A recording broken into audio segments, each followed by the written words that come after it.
Look! Look, the dynamic duo! Hey guys, welcome to the Dynamic Duo. I am Franz. I'm Kevin. Welcome back to the Batcave and Avengers Tower. And today we are lucky enough to have an additional member of the team with us. Welcome to Teen Titans Tower, I should say. No, but this is actually very cool, Kevin, because one of our subscribers, Trinity99, and by the way, Trinity, I kept calling you Infinity for some reason. It goes to show you that brain farts happen. But, you know, we started interacting and the communication was so good. What he brought to the table was so knowledgeable and well-based that even though we disagreed on some points, I wanted to have that conversation online with him, and I wanted to just introduce him to our audience. Nathan, if I may call you Nathan, Trinity99, yes. Welcome to the show. Happy to be here. That's awesome. So the first thing I have to ask you, dude, is how old are you? Oh, I am 21, gonna be 22 this month.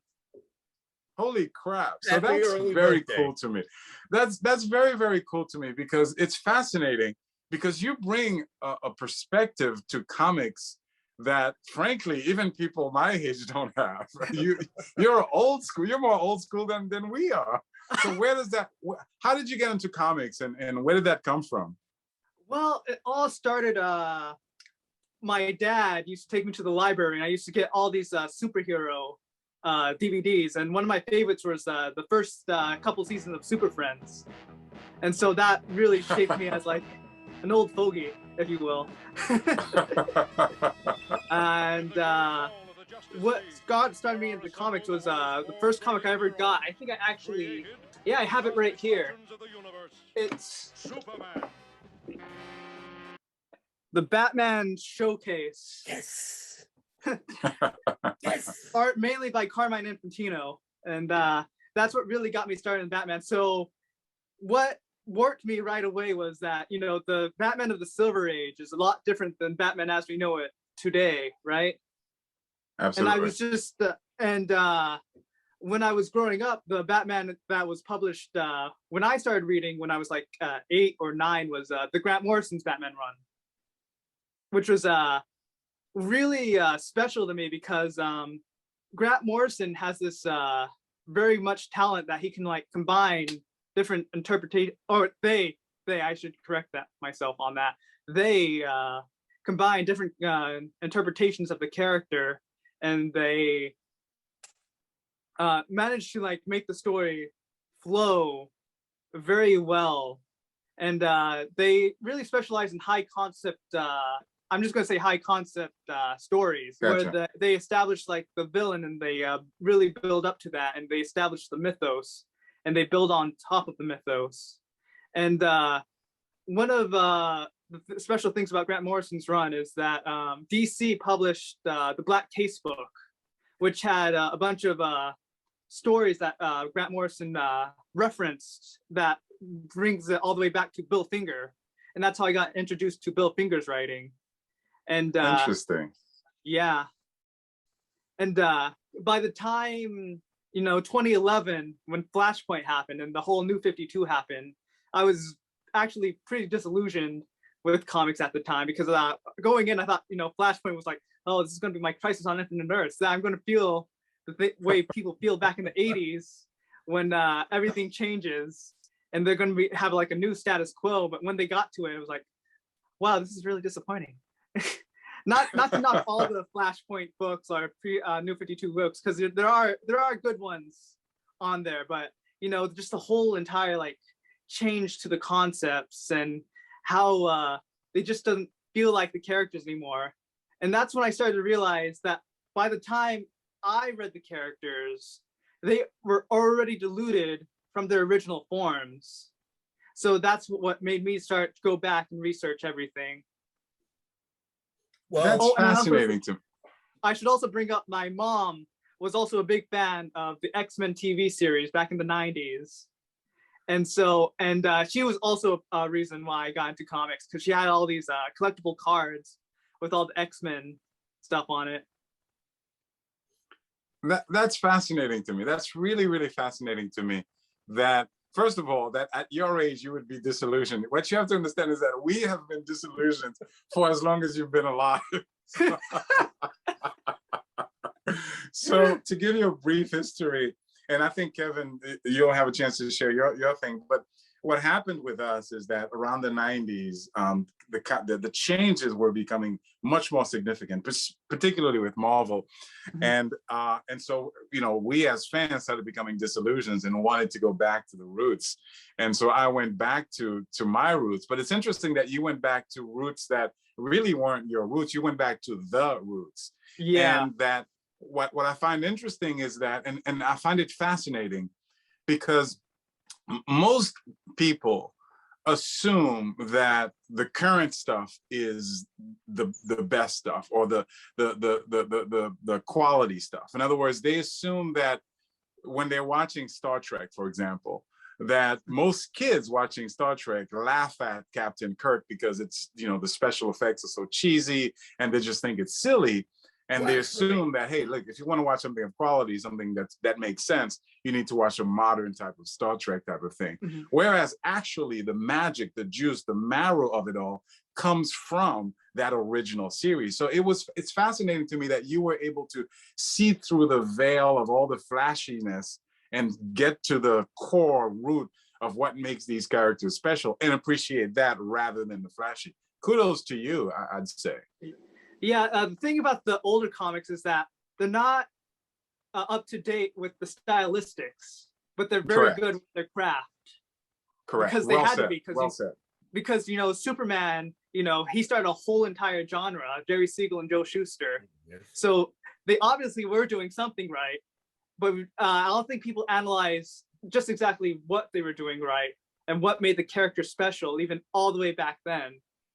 So when Jerry Siegel and Joe Shuster were creating Superman, they were doing it with a whole like New Deal philosophy that, you know, the system was corrupted, the government was corrupted, you know, and there has to be somebody who has to fix these things. And that's what Superman came from, that, you know, that wish fulfillment that the American people had at the time, where they needed to get together and solve all these problems that were happening, because, you know, the Great Depression was still going on during the time of Jerry Siegel and Joe Shuster.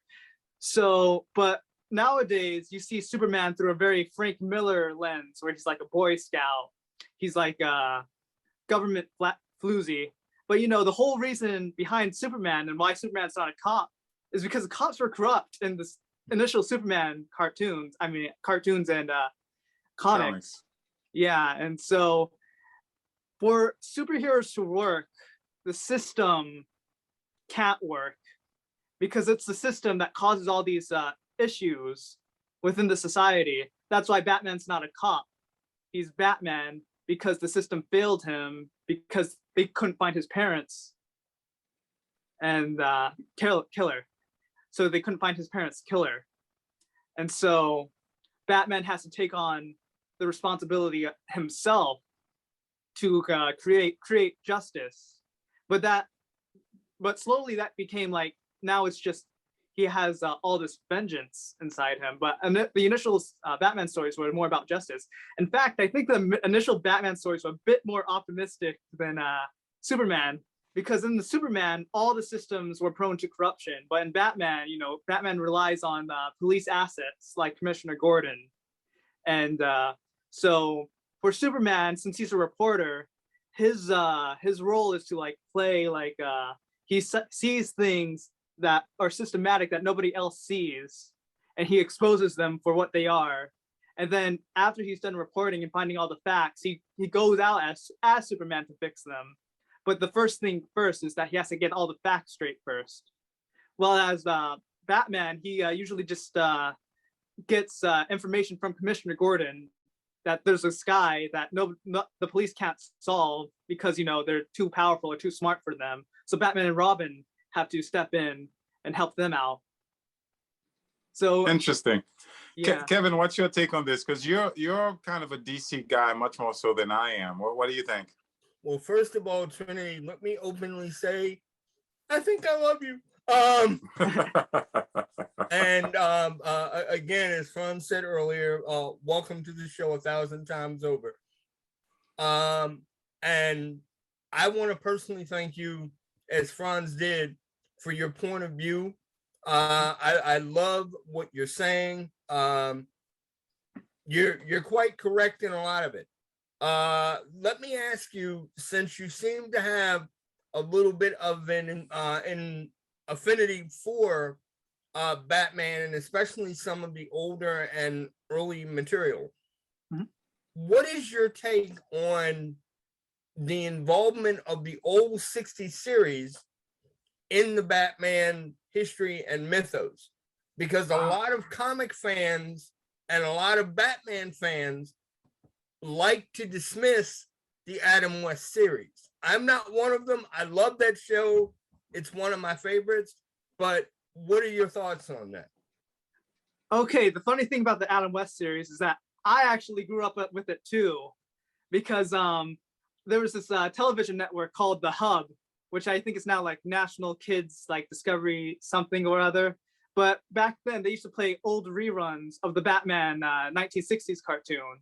So as a kid, I didn't have any friends, so I didn't have anybody else to talk to about this stuff. So the fandom didn't really influence me on how to view these types of things. And I really like the 1960s Batman film series. Oh, initially it was a film, but I have to say, I think that it did cause a dilution within the character. And I'm not saying that it started with that, but I'm saying that before then, because by the mid 1940s, DC did not want to tackle like any social issues.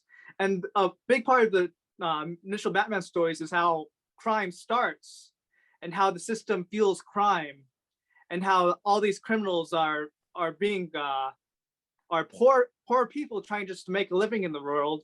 And it's and Batman and Robin are actually pretty melancholy that they have to stop them. But that whole thing is like lost during like the mid 50s, where they just turn it into like just superhero stories basically. And while I really respect like Adam West, because he is really talented, he's way more talented than people give him credit for. He's acting among like these big like movie stars and TV stars back in the day, and he's just holding his own. And but the thing about the Batman 60 series is that my main problem with it is that it didn't take itself seriously, and that because it didn't take itself seriously, it actually hurt the brand of the Batman character. So that's my big criticism. But I do love the Batman 60s TV show. I think it's really well done. As one fan to another, I thank you again. And I kind of excuse me. I agree with some of what you said. And just to let you know, the movie was actually done for the Batman feature. That was actually done between the first and second seasons. Oh, I didn't know that. Thanks for telling me.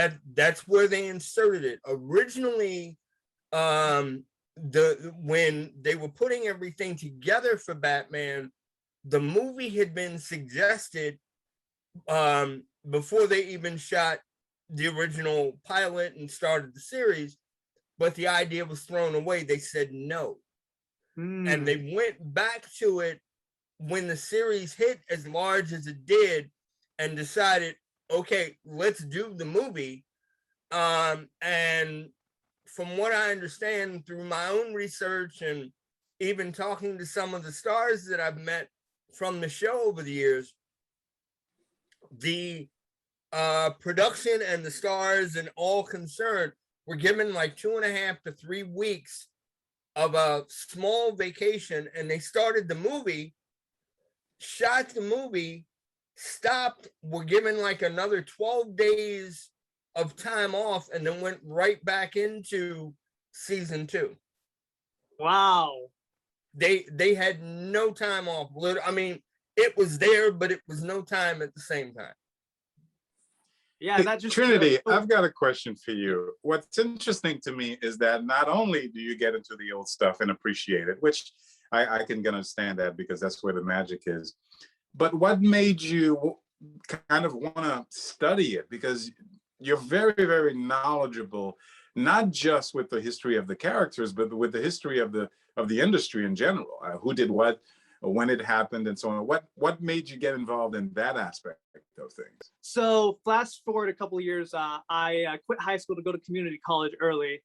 And so I meet a reading teacher there, Aaron Malco, and he's really knowledgeable about the industry. Like I just know like a fountain's pen compared to him. But he also saw that I was like really knowledgeable about these comics because I already began studying before then, but he really like ramped it up, and he told me like all the industry like secrets and all the interviews behind them. And he used to be a journalist, a reporter, and so he taught me how to look at things from a reporter's lens. And he's a really great teacher, really great mentor. I still talk to him today. Oh, that's very cool. That's very, very cool. But it brings up the subject. One more thing I should add. He used to, he gave me most of his old comics that he already had, that he got digitally. And for all the old stuff, like he gave me most of the Jack Kirby books. And he was like a big Jack Kirby fan. And he gave me like the rest of the New Gods I didn't have, like the 1970s Black Panther and Captain America runs, the Eternals. Yeah. I know that's one of your favorites. Absolutely.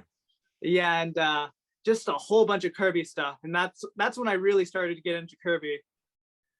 Yeah, the Kirby conversation is a very, very interesting one. I think I shared with you through texting how I got into loving Jack Kirby, and being just the biggest Jack Kirby fan.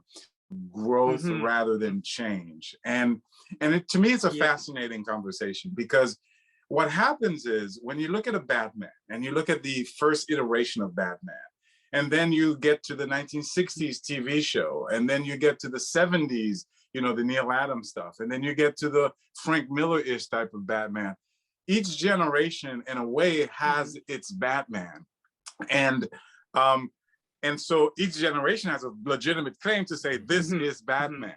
So is there a difference between the Batman, the core character is the same, and there are times when he is represented in a way that is not Batman? So a brief example that and Kevin and I have talked about this, and Kevin chime in, but Matt Reeves's Batman goes a little bit too far from Batman for me. Yes. And so where do you make that distinction between growth and change, and how do you view that personally, based on your research? So what I view is like, there's only like one initial character. So the initial character that was created by Bill Finger and Bob Kane. And I think that the additions that Bill Finger adds onto the character is like the core of Batman.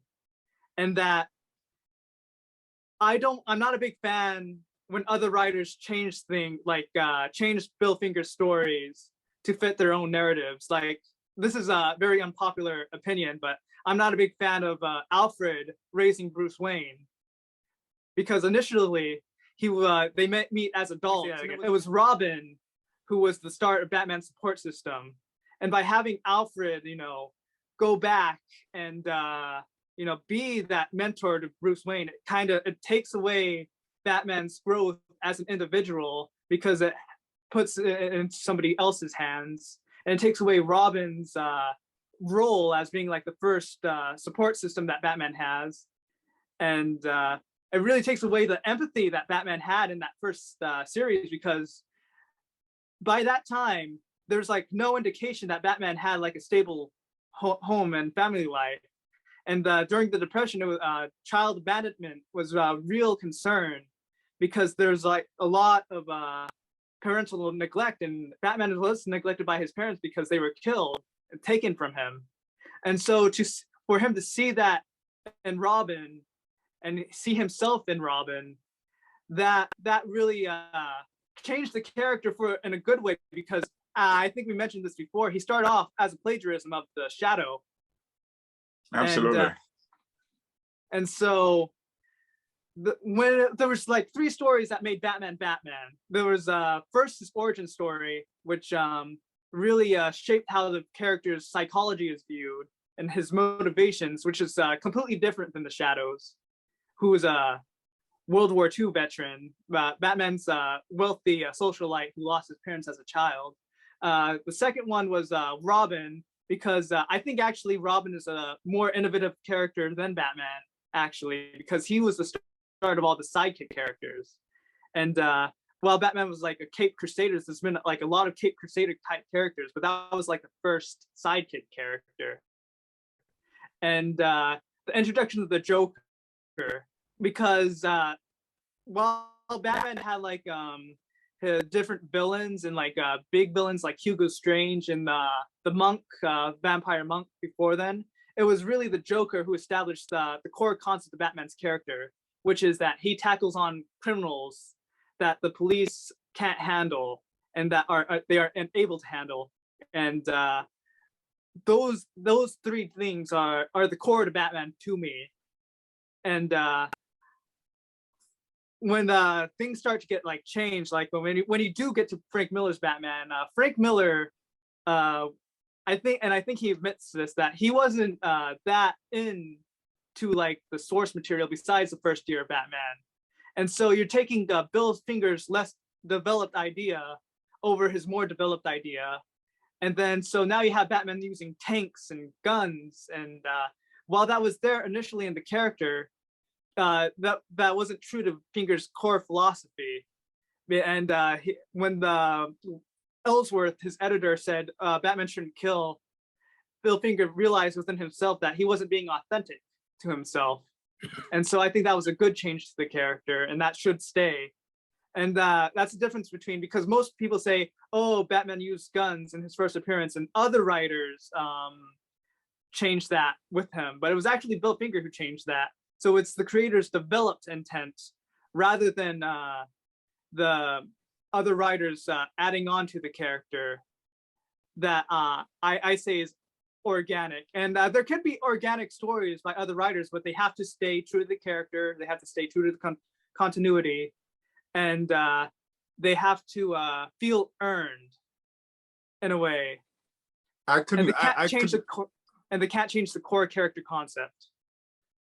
I couldn't agree with you more. And Kevin, sorry for jumping in, but I couldn't agree with you more. And I think that change that you mentioned in terms of changing the relationship of Alfred and Bruce Wayne, that's the type of betrayal of a core character change. That's not growth, that's reinterpretation.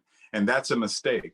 What's interesting about Frank Miller is that I give him a greater pass simply because his approach was to say, hey, this is, okay, we have Batman. We're not betraying that history. We're imagining what happens to that guy later on because of a huge event. And so he's a growing character who's changed along the way, which happens to people sometimes, which is a little bit different than saying, nah, I want to make Alfred his father, or I want to make the Joker the killer of his parents. You know, those types of things. Those are direct betrayal. Kevin, what's your take? You're a huge Batman and DC fan. Well, let me ask this question, and you and I have talked about this before, but let me ask Trinity this question. Do you think the omission of Robin from a lot of the more contemporary material in terms of the movies is a mistake? Definitely. Thank you. Yeah, that's part of my problem with the upcoming Matt Reeves Batman is that although they're not admitting that's what they're doing, it literally looks like they're going back to the beginning again. And it really bothers me that a lot of these modern interpretations do not include the dynamic duo. Yeah. I understand the whole business of, people want Batman as a loner, but I just think it's being overdone. We've seen this since the '89 movie, and with the exception of Batman Forever, and I try not to think about Batman and Robin as a movie. That one gives me nightmares. That's fair. But with the exception of what they ended up doing in Batman Forever, it just bugs me that Hollywood has chosen to ignore the character, because he is getting ignored. I mean, granted, they have put him into the Teen Titans now, and in the original books, you know, he was the person that started the Titans, but it just bugs me that within Batman's history, there is no Robin, and I can't get past that. It's a really pet peeve for me. Well, going through the history of Robin, you will notice that, you know, by the late 1960s, he sort of gets phased out because he's going to college. Yes.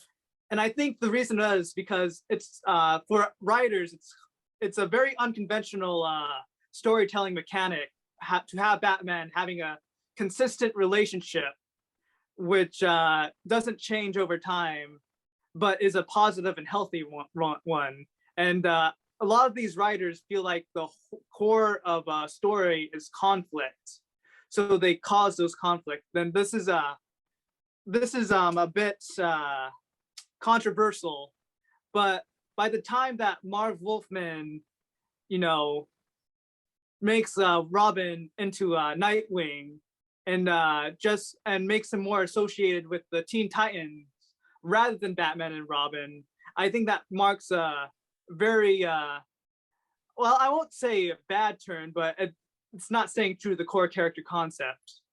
And I'm a bit critical about that in the new Teen Titans, even though, you know, it's a fantastic book. I highly recommend anybody to read it.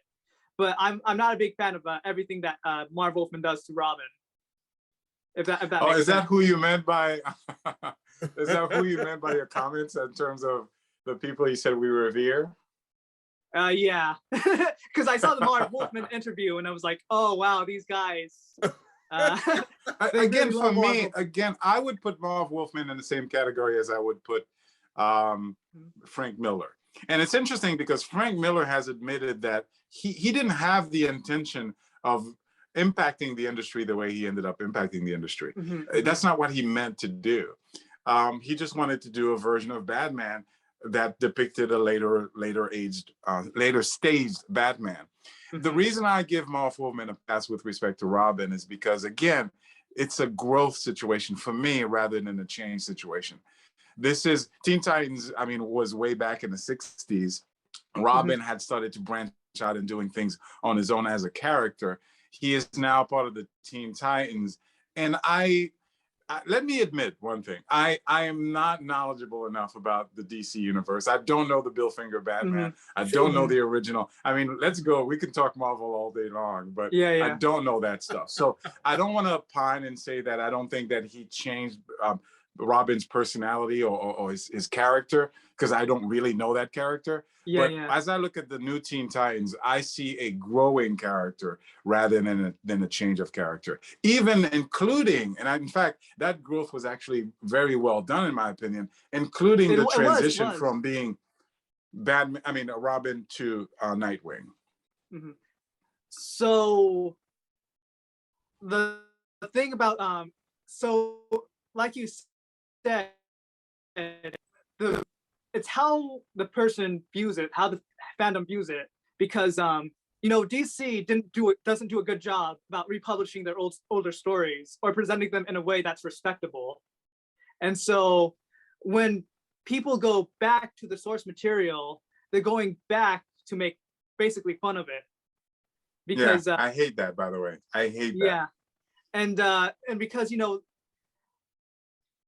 and while I think the writers of the 70s and 80s were more respectful to the source material, I did think that they made some inorganic changes. And the reason why I think that the Robin situation is an inorganic change, even though, you know, Marv Wolfman was absolutely brilliant on how he did that change, was because initially Robin admired and respected Batman, and while Marv Wolfman initially did present that, he also started the trend of Robin being resentful of being in Batman's shadow, which wasn't part of the initial character.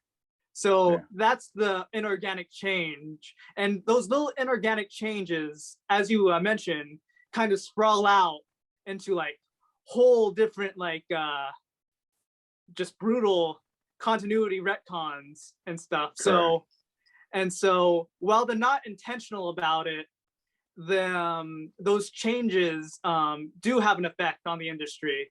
And like I said, I don't blame most of the writers. I think they have like a responsibility to play, but it depends on each writer individually and their actions. So I blame like Marv Wolfman less than say Scott Lobdell when he's doing like Red Hoods and Outlaws and such.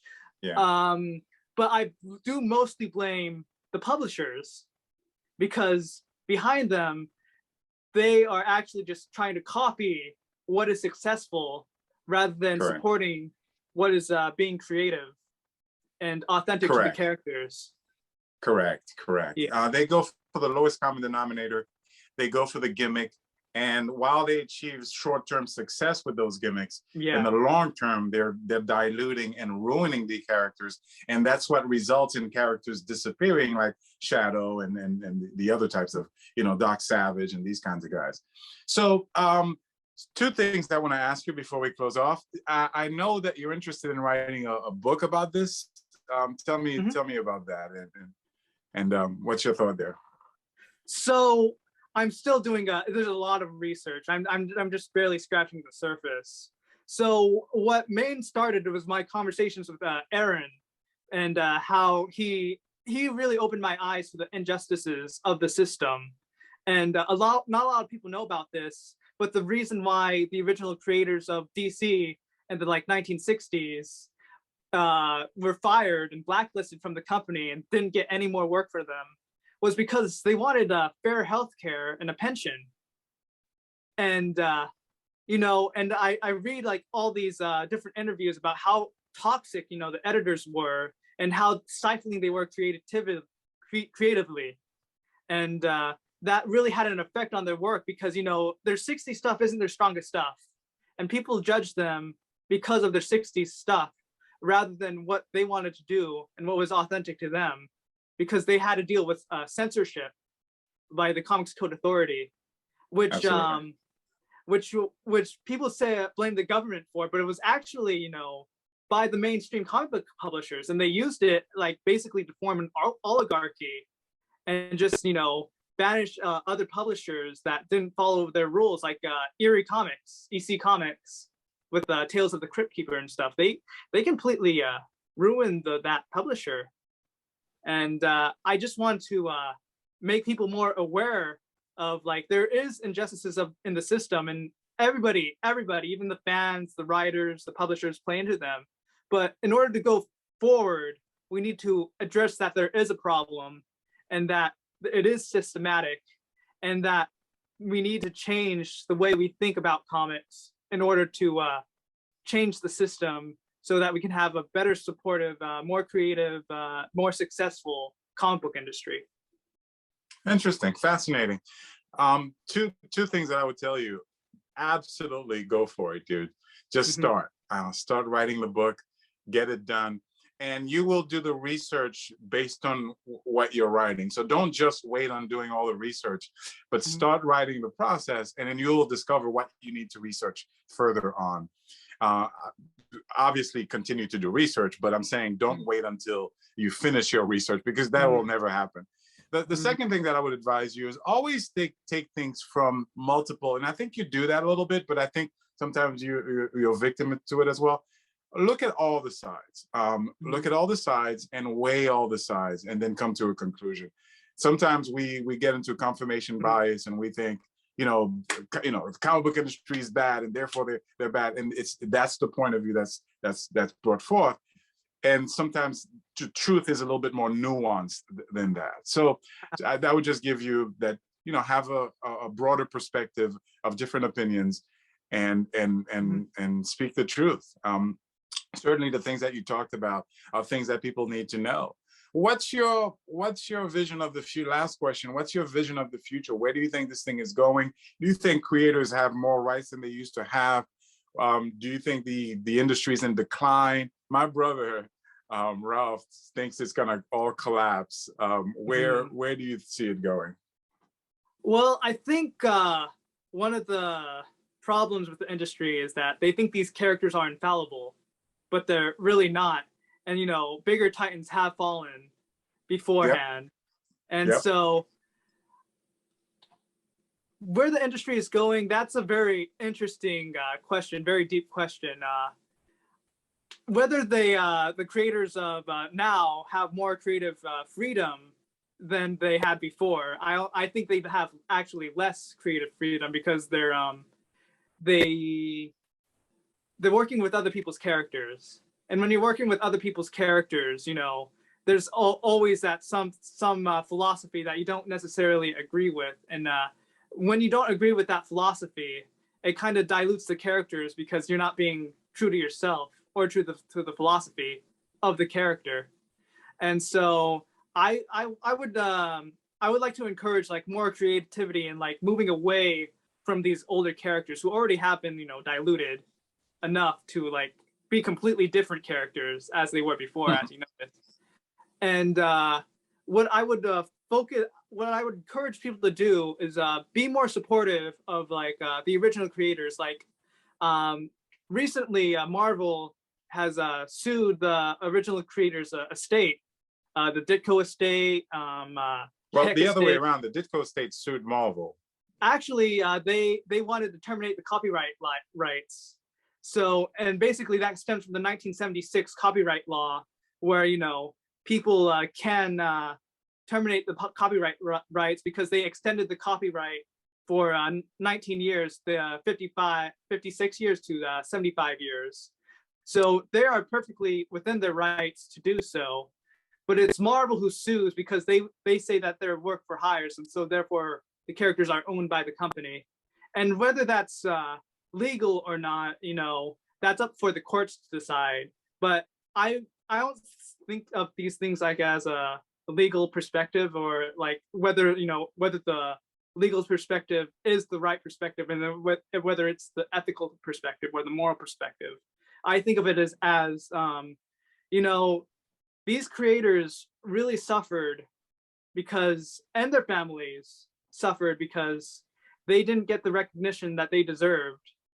You have to understand that, you know, these original creators, they had to really fight hard to get their artwork back, and they just get paid like pennies on the dollar for what the characters are, and how, you know, people who didn't create them profit more than the people who did create them.